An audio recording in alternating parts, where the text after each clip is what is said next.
Welcome to Oweleketv. We bring you highlights of top stories that made the rounds this week. I am Confidence Uko. And I am Hadiza Galadima. Thanks for joining us.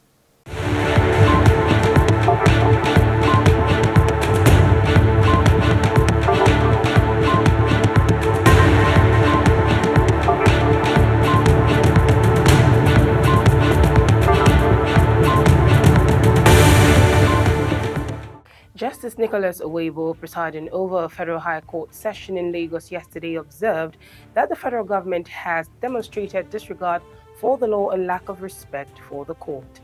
The judge made the statement while dismissing the firearm possession charge against the suspended governor of the Central Bank of Nigeria, Mr. Godwin Emefiele. The charge was initiated by the Department of State Services.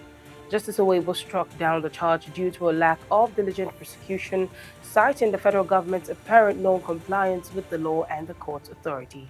Meanwhile, the planned arraignment of Emefiele on a fresh 20-count charge faced a setback as one of the defendants in the case was absent. Although Emefiele was present in court, the DSS reported that the second defendant, Saadat Yaro, was not available. The judge, Justice Owebo, annulled the firearms charge due to a withdrawal application presented by the Director of Public Prosecutions of the Ministry of Justice, Mohammed Abubakar. During a previous session, the DPP orally requested the court to withdraw the charges against Emefiele, explaining that further investigation was required due to emerging facts and circumstances. However, Emefiele's counsel, Mr. Joseph Daudu San, objected to the prosecution's oral application, contending that the government's non-compliance with the court's bail order rendered their applications void. He referred to sections 174, subsection 3 of the Constitution, emphasizing that the Attorney General of the Federation holds such authority which can be delegated to other officials. Tinubu, in a national address, restated that Nigeria's challenges don't have quick fixes. He urges citizens to remain patient during the hardship caused by the removal of fuel subsidy. He emphasized that while the pain is present, a better tomorrow is on the horizon. Speaking during the launch of Chief Edwin Clark's autobiography titled Brutally Frank, President Bola Tinubu likened the country's predicament to a slow-cooked process, unlike instant coffee. He acknowledged the current difficulties as akin to birth pains, with brighter days ahead.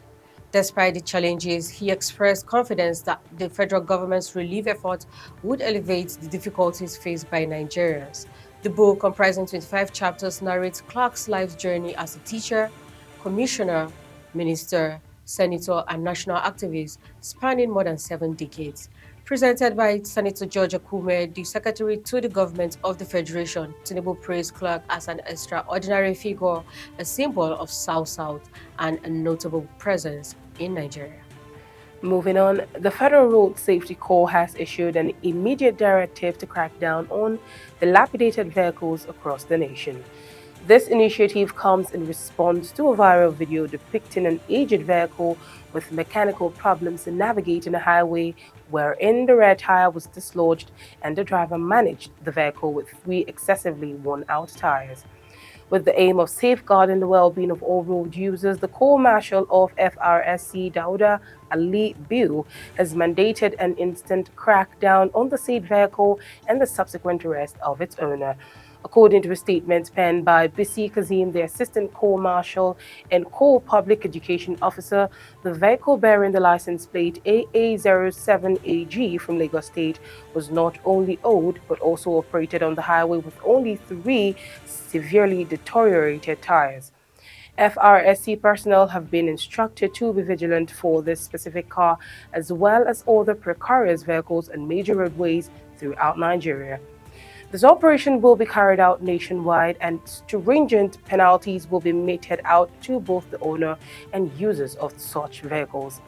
FRSC assured that the findings of the investigation will be disclosed to the public once the vehicle and the driver are apprehended.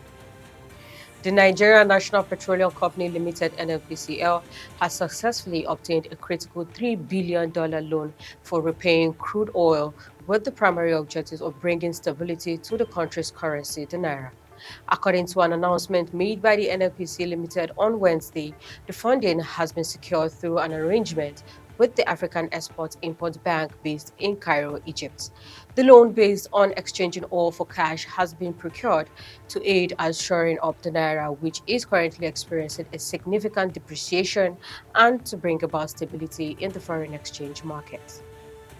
A political coalition of West African nations has reaffirmed its readiness to potentially use military force in Niger in response to the recent coup. The coalition described the detained president of Niger, Mohamed Bazoum, as being held as a hostage. Abdel Fattah Musa, the Commissioner for Political Affairs, Peace and Security for the Economic Community of West African States, ECOWAS, conveyed the stance as the military chiefs of the member countries convened in Accra, Ghana on Thursday. They accused the military junta in Niger of evading engagement with the coalition's envoys, adopting a cat and mouse approach. The Accra meeting, originally scheduled for the previous weekend, was called to address the specifics of a standby military force that ECOWAS had authorized.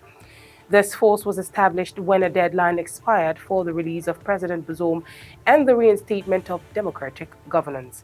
While Musa underlined that military intervention would only be considered as a final option after diplomatic initiatives, he affirmed that the possibility of a military action was still under consideration. This announcement comes in the midst of skepticism regarding ECOWAS' genuine willingness to employ military measures despite their recent strong rhetoric.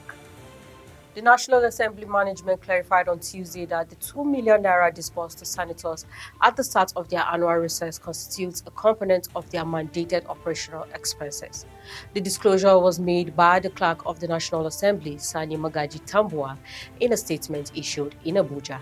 Tambua's statement, which was officially signed on his behalf by the National Assembly's Research and Information Secretary, Ali Umaru, emphasized that these allowances were not mere bonuses, but rather a rightful due of each senator. This clarification emerged following the circulation of a video featuring Senate President Godswill Akpabio, wherein he mentioned the provision of funds for senators to enjoy their vacation. Akpabio promptly reversed his statement, mentioning that prayers have been sent to their mailboxes after being cautioned by few Senate members. And that's it on Oweleketv News. Please do follow us on all our social media handles on Facebook, Instagram, and Twitter to get top stories as they drop.